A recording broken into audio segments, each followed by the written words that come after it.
Well, this past week was a very important week for a lot of reasons.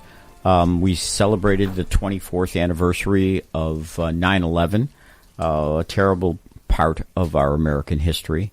But the news media focused on a tragedy, a terrible tragedy, a 31-year-old Charlie Kirk who was assassinated, a political assassination.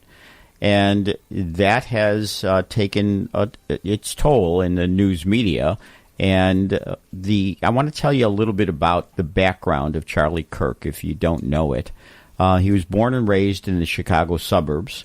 He was a member of the Boy Scouts, earning the rank of Eagle Scout. In high school, he volunteered for the successful U.S. Senate campaign.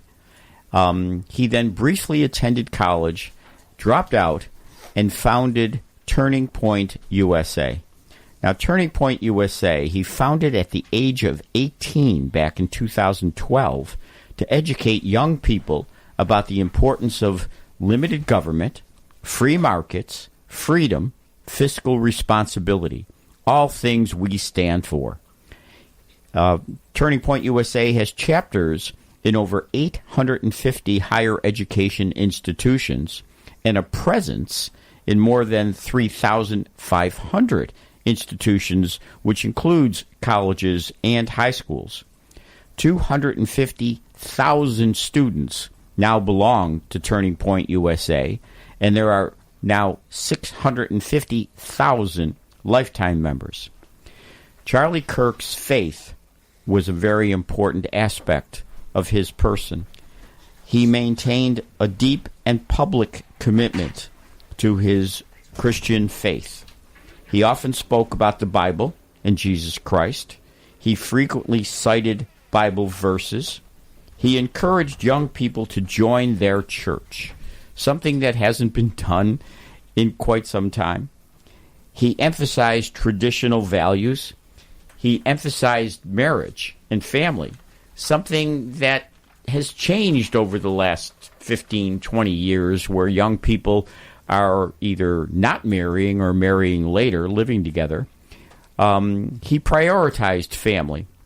He used faith as his guide. And one of the things that I feel is extremely important is in all of the coverage, in all of the media, we have gone back to talk about God, to talk about our faith. And I've always believed when a tragedy like this occurs, this is God sending us a message of what's really important. What's really important in everyone's life is family, faith, friends. That's what I believe you need to concentrate on, and I think Charlie Kirk was an excellent example of that in our Christian values. Nance, you were involved with Turning Point USA, so tell us about your involvement. So I just want to start out by saying that what happened this last week has affected more people than I think anybody even could have imagined. The feeling that people have regarding Charlie is like you've lost a loved one, and it's not even nationwide, it's worldwide. You've seen the vigils in different countries for Charlie and for what he stood for. You know, I'm the president of the Constitutional Coalition of New York State, and during lockdown, we were having a rally at the Niagara Bridge, and a young gentleman showed up with a table and a tablecloth and some literature, and it was Jack Rafferty. He was the UB rep for Turning Point here, and he said, "Is this okay?" And we're like, "Of course it's okay." So we started a relationship with Turning Point back in 2021, and subsequently I was asked to speak at a Turning Point event in SUNY Brockport, and we co-hosted with Turning Point a Leadership Institute training at our church, and so our organization has been closely affiliated with Turning Point since that time. And you know, I'm not a college student, I'm a grandma, but Turning Point is so inclusive to everybody. You heard Erica Kirk last night say, no matter how young you are, no matter how old you are. But what I want to touch on, Ralph, you called me yesterday. We had a really good conversation, and I felt like I was being mentored. I didn't think it was a conversation, and you made me think, because when this first happened, you have the shock. My children, I have a 25 and a 24-year-old. They've listened to Charlie Kirk for 10 years. They love him. And I didn't know what to do with this big feeling that I had and this big emotion. And my first emotion after shock was anger, absolute anger. And I wanted to do something, as did a lot of people. We all wanted to do something. And I was listening. Let me back up a little bit. This instance that happened to Charlie Kirk did not come out of nowhere. Last year, there were multiple conservative podcasters who were targeted by the left. There was Nick Sorter, Sean Farish, Joe Pags, Kash Patel himself, Nick Fuentes. They were swatted in their homes. A lot of them who were the podcasters were live on stream, and we all saw it happen in real time where they were swatted. Did they do anything wrong? Absolutely not. What the left was doing was calling in fake information to local law enforcement, and these people who they're conservatives, and that they're gun owners, it could have been really bad. They were swatted in their homes, and then you had Nick Fuentes, he actually was not a friend of Charlie Kirk's. He's more far-right extremist, but he is a Trump supporter. There was a man who showed up at his house last year who was a convicted murderer, and he showed up with a crossbow and a gun while Nick Fuentes was streaming live on stream and went to attack and kill him. So this didn't come from nowhere. This isn't, oh my gosh, why did this happen? We had no idea. Oh no, we have had an idea. This has been fomenting for a long time. You've got the rhetoric from the far left. You've got the rhetoric from Antifa. Look what Antifa got away with during lockdown, Ralph. Do you remember Chaz? Do you remember the town Chaz, where they took over blocks of a city and were allowed to make it their own entity, and no police were allowed in, and then there was crime? Why was that allowed to happen, and why was there not severe, swift consequences for that? So when you have these things being let go over and over and over again, these good people being swatted, these good people being threatened, who've never done anything, I'm really not shocked that this happened.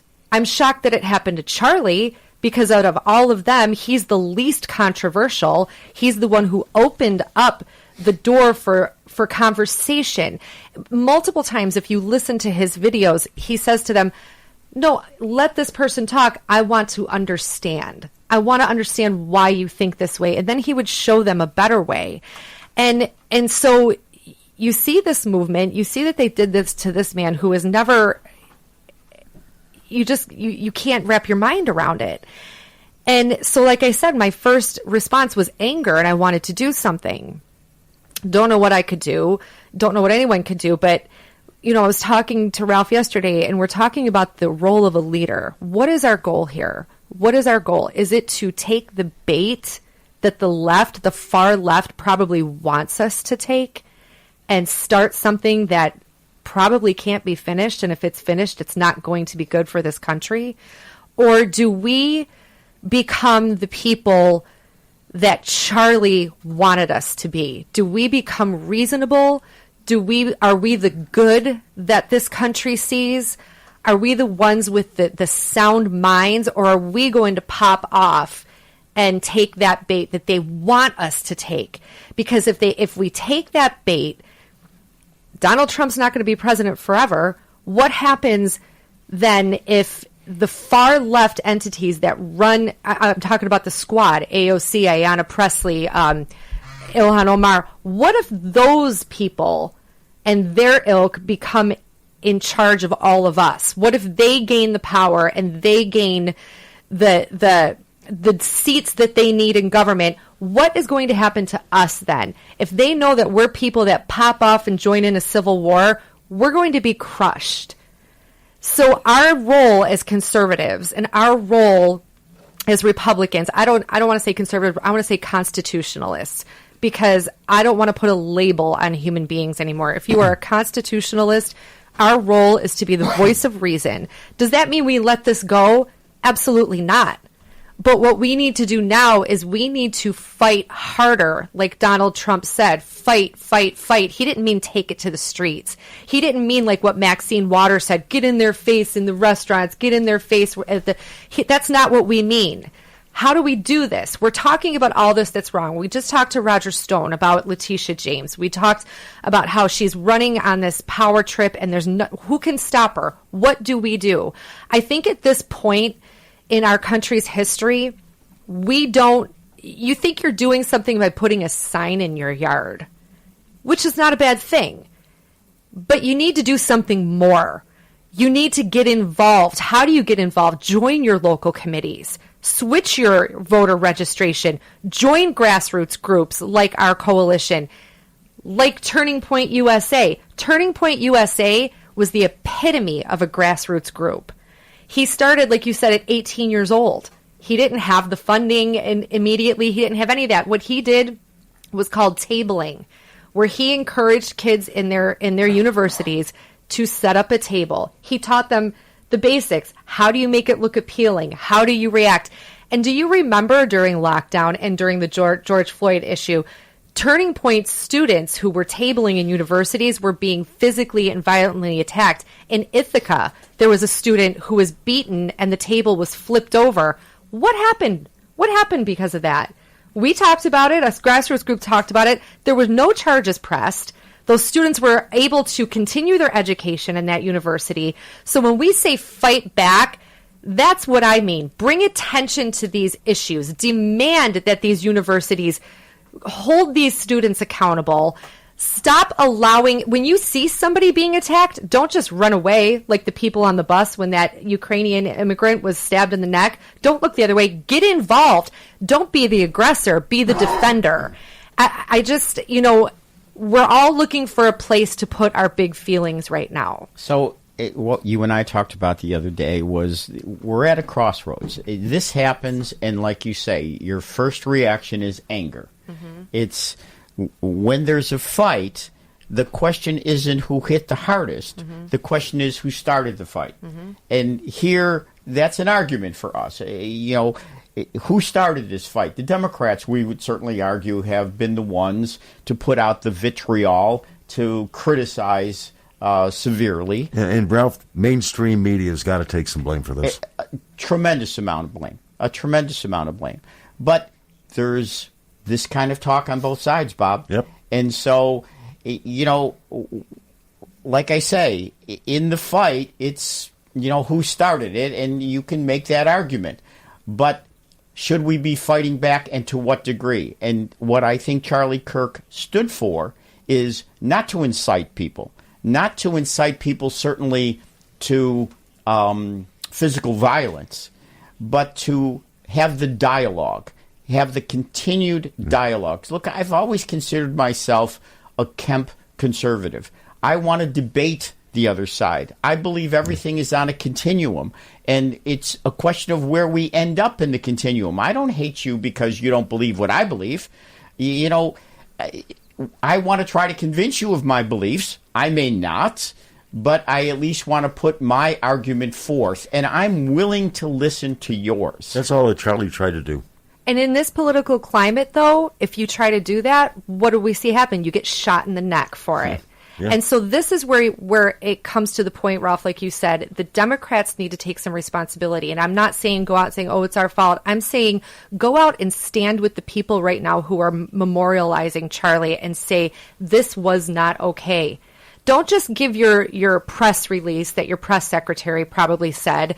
Don't. It's all words unless you back it up with action. I know that there's going to be 2 memorials here in Western New York this week, Tuesday and Sunday.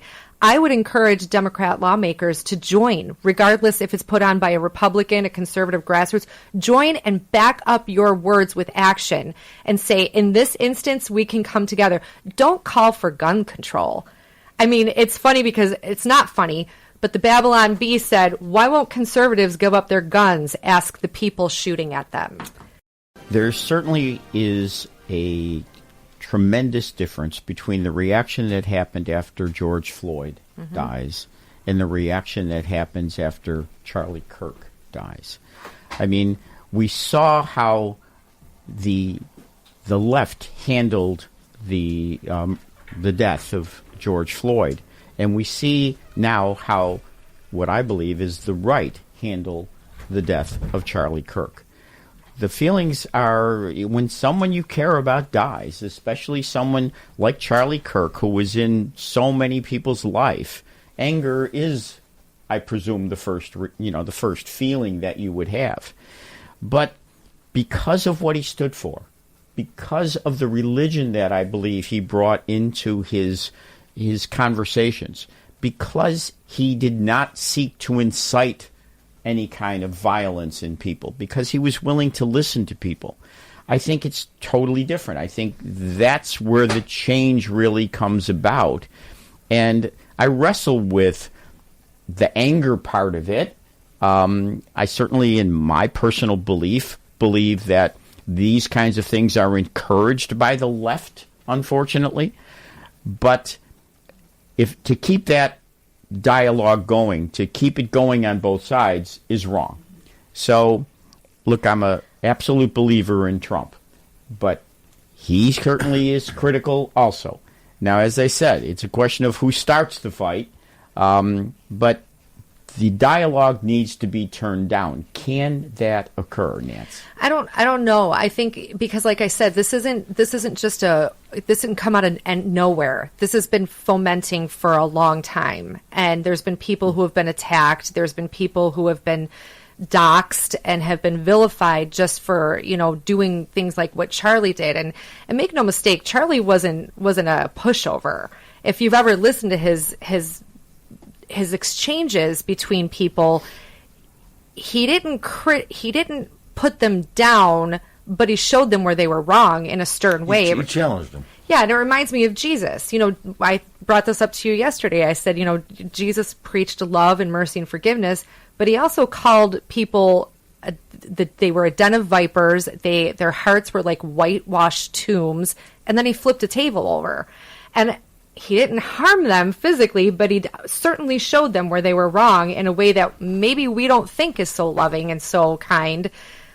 But his motive was to bring them to the truth. So sometimes I think it is okay to be stern and to say, you know what, this is ridiculous.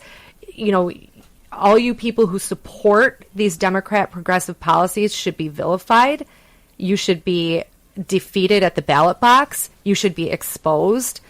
With the motive of making our country great, not with the motive of hurting and attacking somebody. Well, again, I totally agree with you that the ballot box is where it has to be done. And before you get to the ballot box, obviously there's the debate back and forth between one side and the other. Clearly that's the case. But this thing with Charlie Kirk, to me, the faith part of it is the part that's so different. We are now talking about God. We are, we're talking about what Jesus Christ told us, was important in life.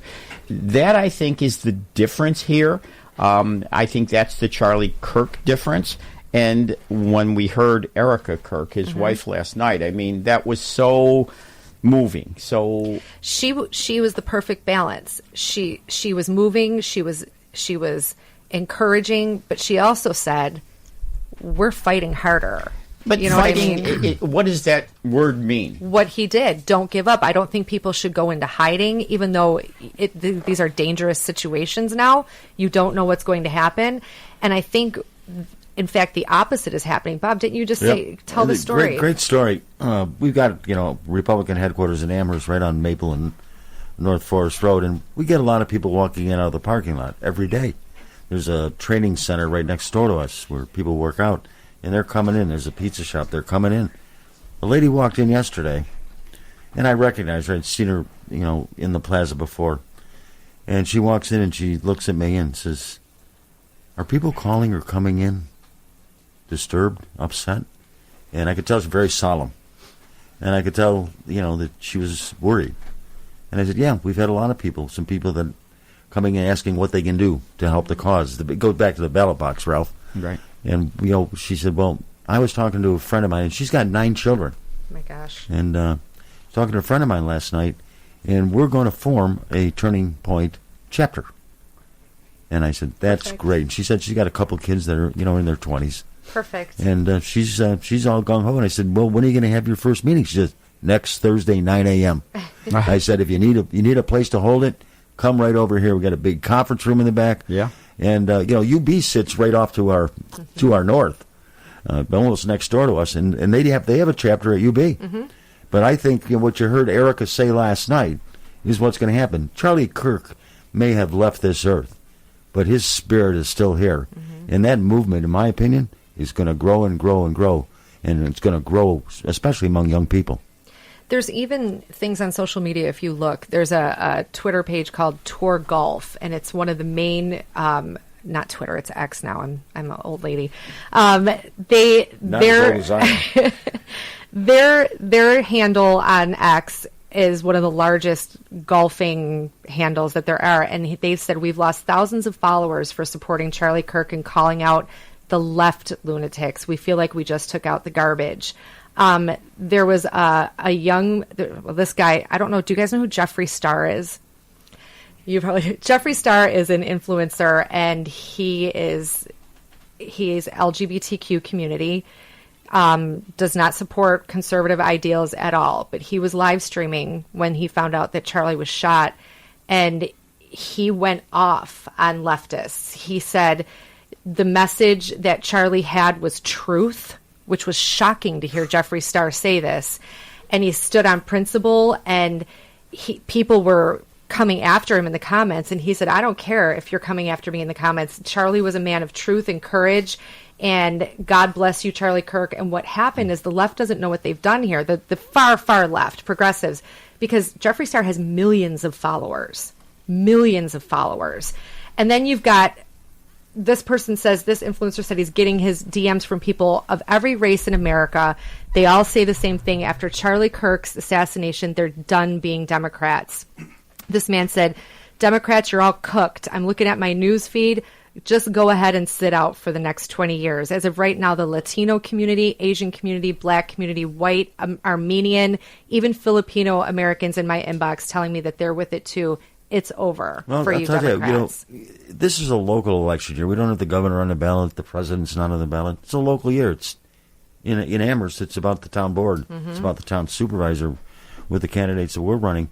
But I think what's happened this week, and I think in the past couple of years with the Democrats, and we got 13,000 more Democrats in Amherst. Mm-hmm. Republican conservatives can't win unless some of the Democrats come over and vote. Correct. And I think what happened this week, that's going to happen. It's going to. I mean, I think some of moderate conservative Democrats are going to be looking themselves in the mirror and saying, "What's going on with my party?" Yeah. And I think the other side of it is, Nancy and Ralph, is I think that Republicans are going to be energized.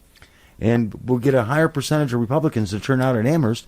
And if the Democrats take a look at what's happened and say, whoa, what's my party doing? Mm-hmm. I think that we can overcome that disadvantage we have in enrollment in Amherst and elect Republicans to the town board this year. It's, like Tip O'Neill said, all politics is local. Yes. And I think what's happened at the national level is going to affect local politics this year. And like you're saying, and like Ralph said, what do we do? How do you fight? Stephen Miller came out on the news, and I think this is one way that the president and federal government fights, where he said that the last message Charlie Kirk sent to him was a call to dismantle radical left organizations fomenting violence across the United States, and he confirmed that mission will be carried out in Charlie's name. That's how we fight this. Like you said, labeling Antifa, or Roger said, I don't know who said it, as a domestic terrorist organization.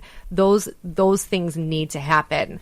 If you guys don't mind, I wanted to just share a 3-minute clip of Charlie and how he handled people and the respect that he had for people who disagreed with him. I think that we can all take a page from Charlie Kirk's book. Go right ahead. Guys, please don't heckle. I want to try to understand, because these words have a lot of meaning. Yeah. But you can't get. I know it's hard on the spot. I just want you to think about it, because if you say Trump is a racist, you should be able to easily give a definition of what that word means. So it's hatred towards another race, right? So when has he ever exhibited that? Give me clear and specific examples. You got one?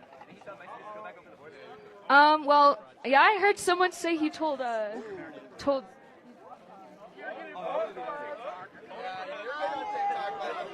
Yes! Okay, but let me just help you out here. Huh? What, you think he's a racist because the media has told you he's a racist? Because you can't give me an example off the top of your head, and even when you phone a friend to the audience. I'm not criticizing you. Maybe the media is lying to you. Maybe the man who's being called a racist is actually someone that's trying to improve lives of all Americans.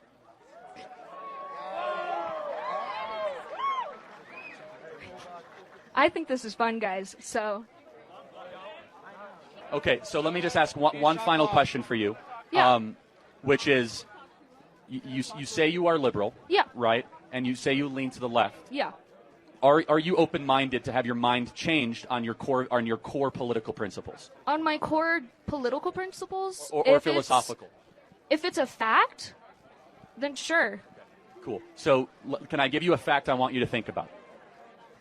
Kamala Harris, as she's been in charge of the border, we have 320,000 missing children right now in this country that were all sex trafficked or labor trafficked across the southern border. Do you agree that that should probably get more attention? I think any type of issue like that should get attention. Have you heard about that before me mentioning it? Not really. Like I said, I don't really know that No, much. no, but hold on. But you knew enough to say Trump was a racist. Why do you think you don't know that there's 320,000 missing kids in America? Why is that? It's not really presented in the media. The media is so focused right now on the battle between conservative and liberal. But isn't that a core part of the battle, that the liberal vice president has allowed 320,000 kids to go missing? So how is she allowed that exactly? That's a good question. She's in charge of the border. She has stopped DNA testing at the border. So if a kid comes to the border, 12 years old, and someone says, I'm their father, there's no DNA rapid testing that takes 90 seconds to make sure that's actually the father. Most times it's a pimp that is selling the girl into sex slavery in the interior of the United States. Kamala Harris specifically got rid of that policy. So it was in place before? Yes, when Donald Trump was president, it required DNA testing, and families would remain together, and they were not granted asylum into the interior of the country, and we had remain in Mexico, the lowest border crossings in American history. Under Kamala Harris, we have 10 million people coming illegally into America. Okay. Next person. All right, I want you to think about these things, and maybe one day you'll remember this conversation, and you'll think back that maybe conservatives have been right all along. So, Thank you. so when you ask, Ralph, how do we fight? And I've been really thinking about it since we spoke. How do we fight? Because it's not a call to arms. It's not violence. It's not fighting that kind of fire with that kind of fire. It's a different fire. Charlie Kirk could not be stumped. How could he not be stumped? Because he learned and he was educated and he was able to have a conversation. We say we want to have a conversation with you, but you better make sure that you know what you're talking about. Well, to me, it's debate. So instead of the word fight, the word should be debate. And you're right. You have to have the facts in order to debate. And Charlie Kirk had the facts. So I've listened now to a number of his exchanges regarding abortion, regarding a lot of different things. And he took a religious side, but he backed everything else that he talked about with facts. Yes. And he was able to win that side of the argument. This is what I mean about being a Jack Kemp, type of conservative, someone who wants to debate the other side, because we know actually we have the stronger argument. So, Russ Gugino, your years with Jack Kemp. One of the first years I met Kemp, I was in his office in Washington, and we started talking, and he gave me a book called The Way the World Works by Jude Wanniski. And he signed it this way to Russ Gugino, my comrade in arms in the battle of ideas. Jack Kemp's battle was about ideas. And I'm thinking about Charlie Kirk, and I don't want to claim that I knew the guy, but I admired him greatly. And I thought to myself, why are so many people listening to Charlie Kirk? Well, number one, it's because he listens to them. He listens to them. He listens to what they say, and then he comments. And they have what is called a dialogue. The dialogue might get heated. You may raise their voices because of the intensity of their views, but it doesn't get violent. I don't see where Charlie Cook could ever be confused with a Nazi stormtrooper. Right. I mean, how can you say that? How can you? And anybody who listened to Erica Kirk last night in one of the great speeches I have ever heard, is somebody on the left going to call her a Nazi? Because she talked about her faith. And as far as Charlie Kirk is concerned, one more point. You know, he was asked 3 months ago, how would you like to be remembered? He didn't talk about electing Trump.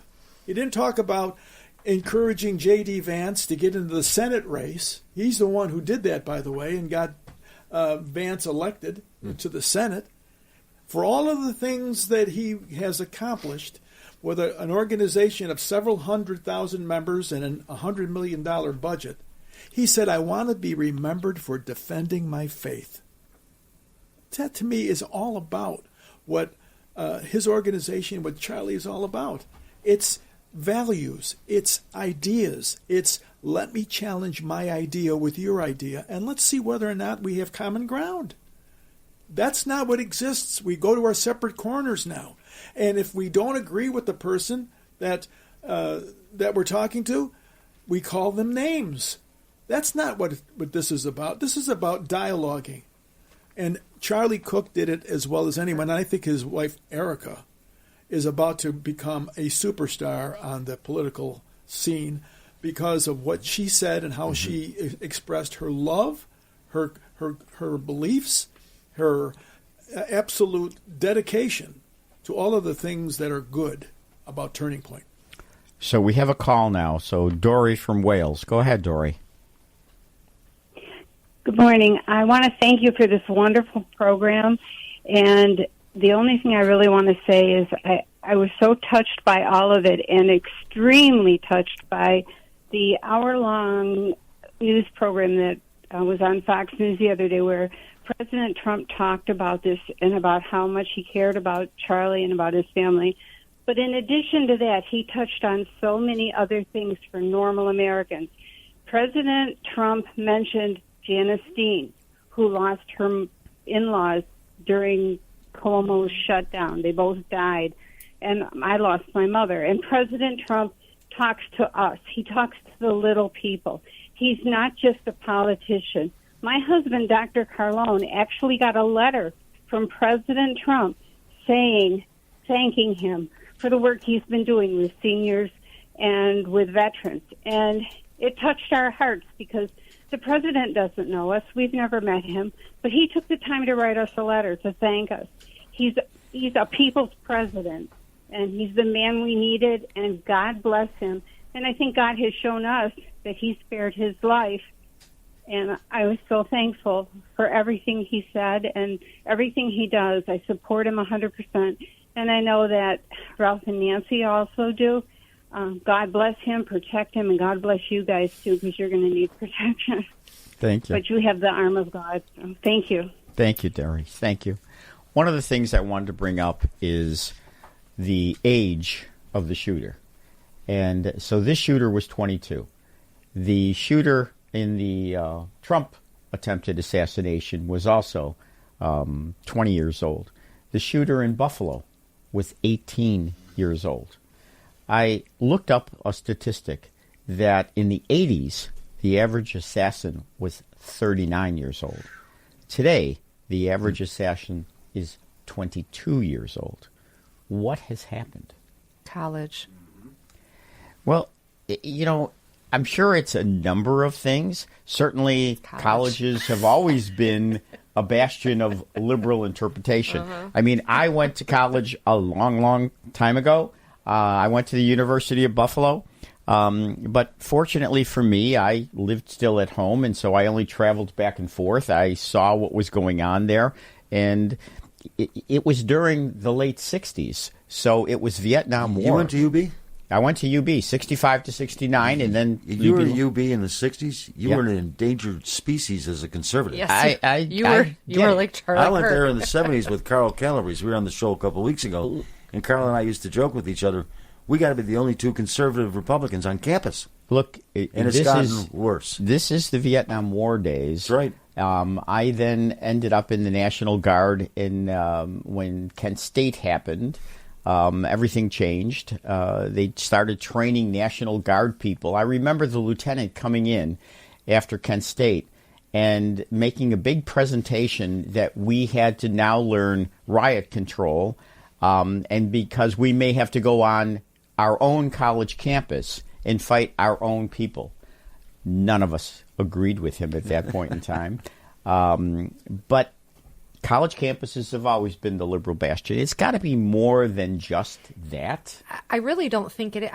I have a couple of theories, but like Roger Stone said, I'll be called a conspiracist. But I have seen through Turning Point what is being said by these professors in these universities and what is being allowed. I have seen and heard, and it's much worse than you could even imagine. I do know that last week when, the week before when that terrible shooting happened in that Catholic school, RFK Jr. said that he wanted an investigation into SSRI medication. He's not saying that's what caused it. He's saying that there seems to be a correlation. When you have these kids that you are drugging up with, whatever hormone therapy or mind-altering substances to control ADHD or ADD or what have you, there has never been any long-term studies done, and that seems to be the common denominator. Just saying. Well, what shocks me, over the last couple of days, you've seen people, organizations that have come out and they're happy that he was assassinated. Where's compassion? On the way over 31 here, years old, 2 young babies, a beautiful wife. What's wrong with people, Ralph? On the way over here, listening to this station, they had comments from someone who asked college students, "What do you think of what just happened?"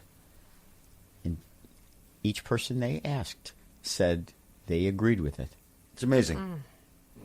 I mean, it's shocking, not amazing. No, what's going on out there? It's shocking to me that this is the kind of reaction that people would have. I mean, we live in a very bifurcated situation. The society is totally bifurcated. Where are they getting this? Just from college professors? Are they getting it from their parents? Are they getting it from social media? I mean, today social media plays a big part, especially in the young people's lives. Anything and everything gets talked about on social media. And, it's part of it. It shocks me. Does it charge you to the point where you got to go get a rifle and get on a rooftop and take out a guy? Come on. It's not one thing. It's a multitude of things. It's everything we've mentioned. It's the social media. It's the schools. It's the drugs. It's the breakdown of the family structure. It's the fact that you have. There's how many kids do you know? How many families do you know that have a stay-at-home mom anymore? That your kids are being raised by the system from daycare. Parents now think that your children have to go to preschool. No, they don't. They can stay until the state is raising our kids. That's what's happening. There's no anchor. There's no morality. There's no base that these children have, and then they grow up to be these adults or these young adults, 18 years old and up, that are not moored to any kind of anchor in their life because they've been raised by the state. So they go to the group that accepts them. It's like the old gang mentality. I agree with you, Nancy. But to your point, Mike Rowe, who's on Fox a lot and does a lot of the other stations, he talks about vocational training and the need, maybe not so much to go to college anymore, but to think about vocational training instead of higher education training. He had he was on and he said, I've only met Charlie Kirk a couple of times, but this isn't about the Second Amendment. That's right. This is about people putting the Constitution on the wall and shooting the First Amendment. Yes. And what's happening here is young people are saying, that's my speech. Action is my speech, so it's protected. Well, action is not speech. Shooting is not talking. And what's happening is, in some weird way, people have distorted what the First Amendment was all about. I'm expressing myself. When Antifa or Black Lives Matter was taking over Minneapolis, and there were fires, and people were one of the federal buildings of the police station was burned down, and people cops got killed. Kamala Harris was raising money to post bail for the people who were doing it. Yeah. And her point was, and she made this point several times, when is this going to stop? She says, it's never going to stop. You know, Ralph, go back to your point. 22 years old is the average age of an assassin. Yes. 22 years old. What emboldens young people to decide that this is their political philosophy, their belief, when they haven't lived life experiences yet? So to me, it starts. What's causing that? To me, it starts in grammar school. What's happened in our grammar schools, it starts there. So we see in our grammar schools, what we're teaching today. We're not teaching the basics that we taught in the days when you and I went to school anymore. Right. We're teaching all kinds of things that we would think, are totally against what should be taught in grammar schools. All this liberalism, all this what they want to call acceptance. There was a case locally of an 8-year-old boy whose mother allowed him to dress in girls' clothes at home. They're getting divorced, and the father isn't accepting that. And this is an 8-year-old child that the mother is allowing that encouragement. And I've seen it in different situations. The elementary school will allow the child to call themselves by the other opposite sex's names. It's incredible to me.